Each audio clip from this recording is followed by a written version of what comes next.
Teman-teman, gembira sekali bisa menemui Anda semua dalam keadaan sehat walafiat. Dan kali ini kita akan membahas satu pokok bahasan tentang MOA pestisida. Apakah MOA itu? Kemudian pokok bahasan ini akan dibagi menjadi 3 presentasi. Yang bagian pertama adalah akan membahas apa itu MOA insektisida. Kemudian bagian kedua nantinya akan membahas MOA fungisida. Dan bagian yang ketiga kelak akan membahas penggunaan grup MOA dalam pengendalian OPT sehari-hari. Dalam presentasi ini kita akan menjawab pertanyaan-pertanyaan berikut. Yang pertama adalah apakah kelompok MOA itu? Kemudian yang kedua, apa gunanya mempelajari kelompok MOA? Kemudian yang ketiga, apa beda kelompok MOA dengan kelompok atau kelas kimia?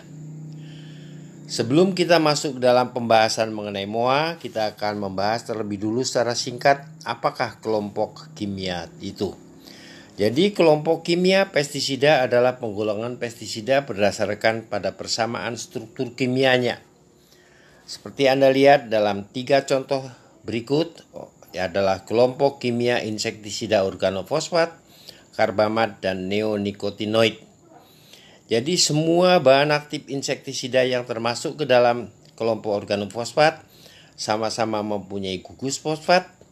Kemudian yang termasuk dalam kelas karbamat mempunyai gugus karbamat, dan nikotinoid juga mempunyai penanda untuk neonikotinoid. Bahan kimia atau bahan aktif yang termasuk ke dalam satu kelompok kimia biasanya mempunyai sifat-sifat kimiawi yang sama, meskipun sifat-sifat spesifiknya bisa berbeda satu dengan yang lain. Misalnya organofosfat dikenal sekali sebagai insektisida atau kelompok insektisida yang sangat toksik atau sangat beracun. Meskipun di dalam organofosfat sendiri terdapat perbedaan tajam akan kelas daya racunnya. Demikian juga dalam satu kelompok kimia umumnya mempunyai MOA yang sama. Seperti organofosfat adalah semuanya merupakan insektisida penghambat kolinesterase. Demikian juga karbamat merupakan insektisida penghambat kolinesterase. Apakah kolinesterase itu nanti kita akan bahas secara singkat dalam presentasi ini. Kemudian mengenai mode of action atau disingkat dengan MOA atau saya akan menyebutkan MOA adalah cara kerja. Dalam konteks pestisida, MOA adalah cara pestisida tersebut membunuh organisme pengganggu tumbuhan.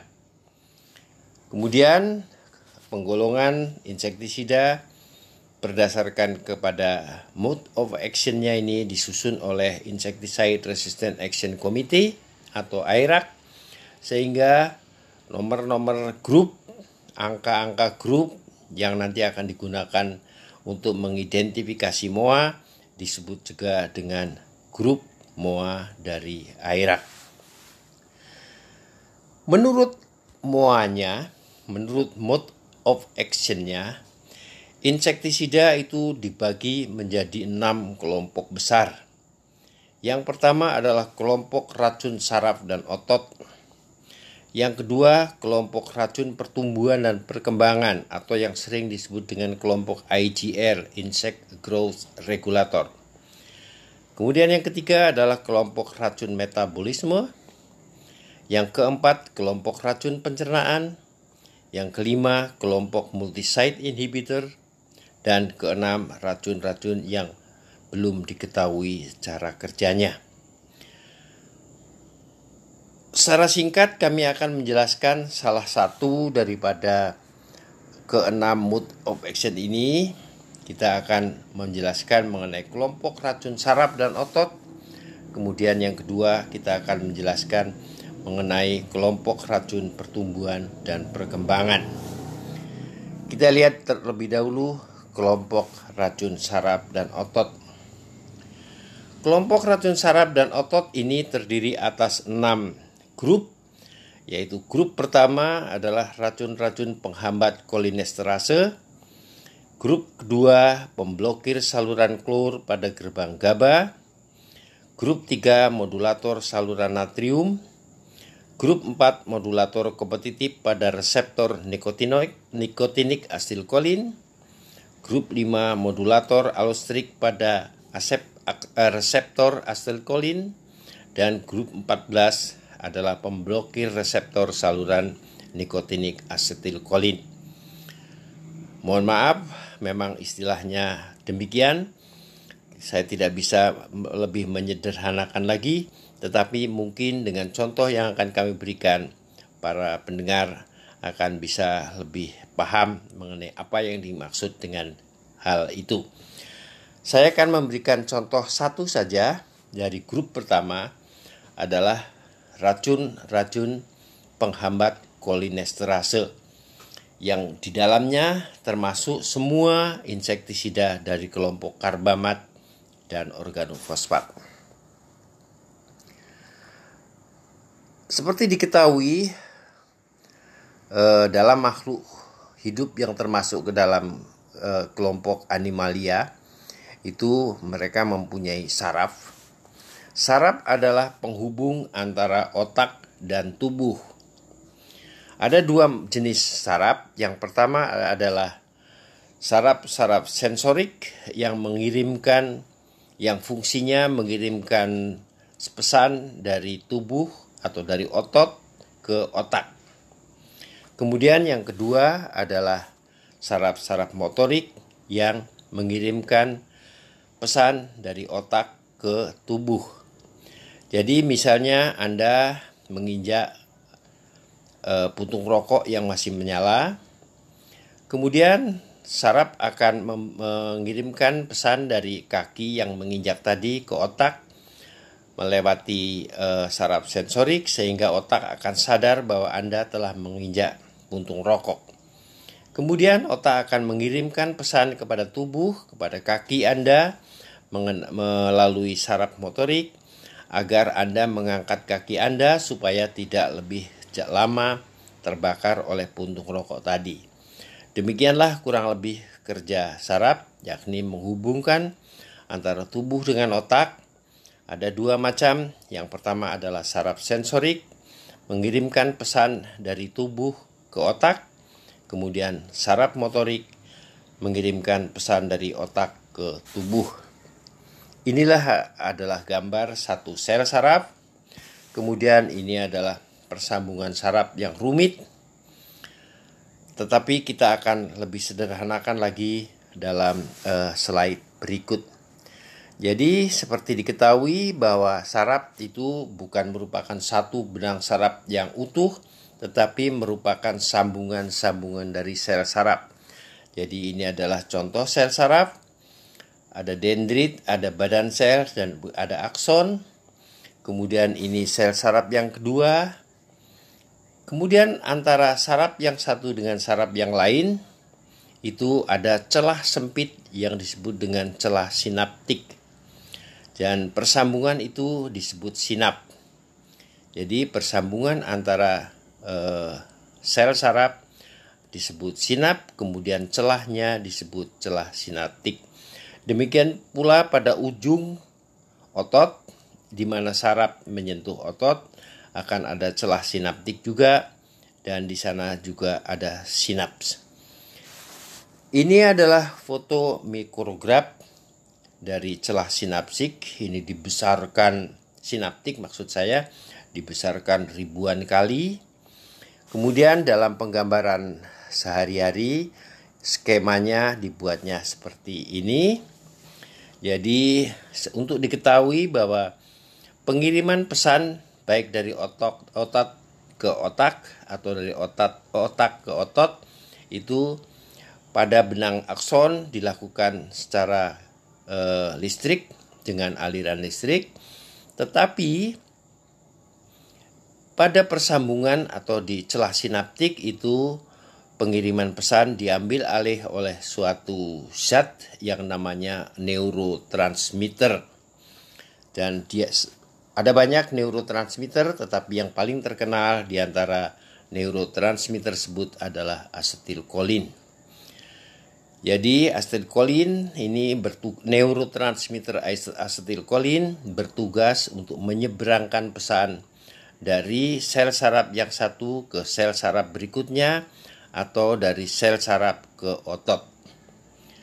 Secara garis besar kita lihat lagi pada gambar yang atas, maka pengiriman saraf itu akan seperti ini kurang lebih. Pada sel saraf dia akan dilewatkan melalui aliran listrik yang sangat lemah. Kemudian pada celah sinapsis atau persambungan antara dua sel saraf akan dilakukan penyeberangannya oleh neurotransmitter, dan sampai kepada saraf berikutnya lagi akan dilakukan dengan aliran listrik. Demikianlah kurang lebih kerja saraf secara sangat singkat. Berikutnya kita akan melihat bagaimana insektisida yang disebut sebagai insektisida penghambat kolinesterase bekerja. Kepada para pakar saya mohon maaf, saya akan menggunakan istilah-istilah yang mungkin bukan istilah baku dalam perpestisidaan, tetapi istilah-istilah ini kami ambil agar masyarakat, terutama rekan-rekan petani yang tidak terbiasa dengan istilah-istilah teknis, bisa lebih mengerti. Jadi ini adalah kerja saraf dalam keadaan normal. Jadi celah sinapsis ada dalam keadaan istirahat. Kemudian ada pesan lewat dan diseberangkan melewati celah sinapsis oleh asetilkolin. Kemudian sesudah pesan selesai diseberangkan, maka akan ada enzim kolinesterase namanya yang berfungsi untuk menghentikan kerja asetilkolin. Jadi ini kolinesterase, enzim kolinesterase yang menghentikan kerja asetilkolin supaya tidak terus-menerus mengirimkan pesan, dan karena sudah dihentikan, kemudian saraf akan berada dalam keadaan istirahat kembali. Demikian kurang lebih kerja saraf dalam persambungan dua sel saraf atau persambungan antara saraf dengan otot. Berikutnya ini adalah gambaran bagaimana penghambat kolinesterase bekerja. Jadi kalau celah sinaptik ini dalam keadaan istirahat pada awalnya, kemudian ada pesan lewat dari otak ke otot dan diseberangkan melewati celah sinaptik oleh asetilkolin seperti itu. Nah, sesudah pesan selesai, seharusnya ada enzim kolinesterase yang harus menghentikan kerja asetilkolin supaya tidak terus-menerus mengalir. Tetapi kalau Anda misalnya menggunakan racun insektisida penghambat kolinesterase, maka racun penghambat kolinesterase ini akan menghambat kolinesterase sehingga dia tidak bisa bekerja. Oleh karena itu, asetilkolin neurotransmitter akan terus-menerus mengirimkan pesan sehingga tanpa kendali menyebabkan serangga mengalami kejang-kejang, kemudian paralisis, dan akhirnya serangga mati karena tidak bisa mengendalikan sarafnya. Demikianlah secara singkat bagaimana racun penghambat kolinesterase bekerja. Dan contoh racun saraf dan otot yang menghambat kolinesterase ini ada dua. Ini adalah grup MOA-nya grup 1, kemudian kelas kimianya ada dua, yakni kelas kimia karbamat 1A seperti bendiokarb, benfurakarb, karbofuran, karbosulfan, dan sebagainya. Kemudian yang grup 1B adalah kelompok organofosfat seperti asfat, kadusafos, klorfenfinfos, dan sebagainya.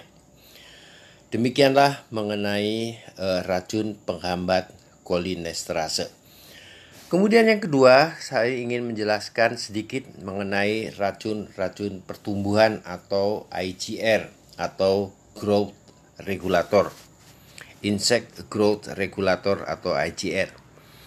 Racun-racun IGR ada 7 kelompok. Yang pertama ada kelompok 7. Ini merupakan tiruan juvenil hormon. Kelompok 10 penghambat pertumbuhan tungau. Grup 15 penghambat biosintesa kitin. Grup 16 penghambat biosintesa kitin tipe 1. Grup 17 penghambat proses ganti kulit pada diptera, grup 18 penghambat hormon ecdison, dan grup 23 penghambat sintesa lipid. Kami akan menjelaskan 3 grup sekaligus, yaitu grup 7 tiruan juvenil hormon, grup 15 penghambat sintesa kitin, dan grup 18 penghambat hormon ecdison. Marilah kita lihat terlebih dahulu bagaimana serangga berkembang. Biasanya pada serangga akan bertelur, kemudian telur ini akan menetas menjadi larva atau ulat atau larva, ya semacam itu, ulat. Kemudian larva ini nanti akan berkembang menjadi pupa atau kepompong. Pupa akan menjadi serangga dewasa dan nanti akan bertelur lagi, larva, pupa, dewasa, demikian seterusnya. Ada serangga yang bermetamorfosa sempurna, melewati fase telur, larva, pupa, dan dewasa. Ada pula yang tidak sempurna, telur, larva, dewasa, tidak ada kepompongnya. Pada metamorfosa yang semacam ini, metamorfosa sempurna, larva ini akan melalui beberapa instar. Dalam hal ini contohnya ini adalah larva dari Maruca textualis. Ada instar 1 masih kecil, kemudian instar 2, instar 3, instar 4, dan instar 5. Setiap kali ganti instar, maka ulat tersebut harus ganti kulit.